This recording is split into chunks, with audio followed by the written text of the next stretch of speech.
Imersja to w ogóle jest takie zjawisko, które jest niezależne od medium.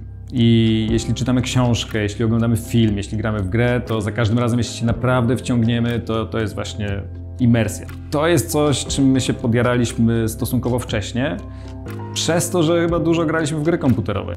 Zaczęliśmy tworzyć imersyjne doświadczenia, myślę, że z 10 lat temu.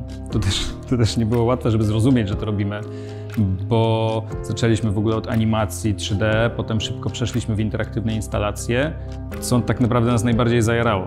Nie? To zajarało nas, jak ludzie zaczęli reagować na to, co tworzymy, zaczęli wchodzić tak całkowicie w nasze dzieła. Było to dosyć szokujące dla nas, że jak gdyby tak można wpłynąć na emocje i zachowanie ludzkie i zaczęliśmy to badać dalej. My tworzyliśmy najpierw te pudełko, najpierw w głowie, potem wirtualnie, potem w prawdziwym świecie, potem z powrotem wirtualnie. Chcieliśmy dać możliwość doświadczenia tego większej ilości osób i też tak jakby zaprosić troszeczkę do naszego świata. I właśnie tak powstało Medmuzeum.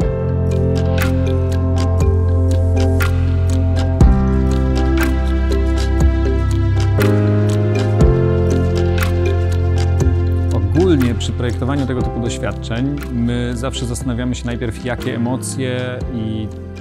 emocje chcemy wyzwolić w człowieku i jakie tak naprawdę gość ma przeżycie. Wchodzimy w buty odbiorcy.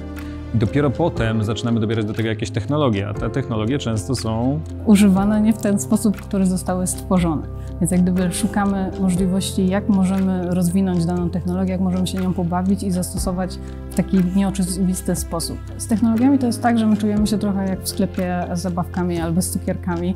Bardzo się jaramy prawie każdą i przez to, że na co dzień mamy z nią styczność i po prostu się nią bawimy, mamy w głowie zawsze ją gdzieś z tyłu. To jest dużo hakowania, można powiedzieć. No, to jest ciągłe hakowanie rzeczywistości. Z tym zdobywaniem skillsów, takim rozwoju tak naprawdę tego, co robiliśmy przez te ostatnie 10 lat, jest trochę tak, że cokolwiek było potrzebne, to się tego uczyliśmy po drodze. I w tej chwili umiemy już strasznie dużo tych rzeczy, bo korzystamy z Cinema 4D, Unreala. I też przy większości instalacji to nie jest tak, że działa jeden program, tylko tu leci jeden program, tu jeden sensor, tu drugi sensor, tu jeszcze połączone są przez OSC z innym programem.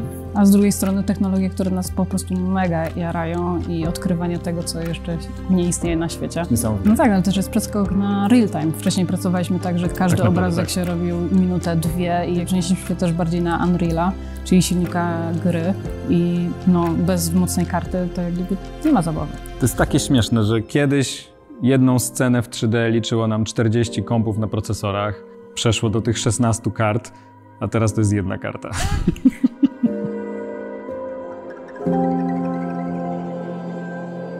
Tak naprawdę stworzenie całej tej przestrzeni, całego muzeum i w ogóle wszystkich naszych prac bez kart NVIDIA RTX byłoby raczej niemożliwe. Także każda wizualizacja tej przestrzeni była renderowana na RTX-ach. Tak naprawdę całe muzeum działa na sprzęcie certyfikowanym NVIDIA Studio. Znajdujemy się właśnie w przestrzeni interaktywnej, w wirtualnym akwarium, a sensory czytają każdy ruch każdej osoby, która tu przebywa. Co jest jeszcze ciekawe, to tak naprawdę, żeby obsłużyć tą instalację, potrzebowaliśmy dwa naprawdę solidne kompy. Jeden komputer sczytuje dane ze sensorów 3D i hostuje tak naprawdę dane do drugiego, żeby tamten mógł obsługiwać to w silniku gry. My też lubimy tą niewidzialną technologię. Tak? My chowamy sensory po to, żeby nie było wiadomo do końca, jak to działa, żeby był w tym taki pierwiastek magii.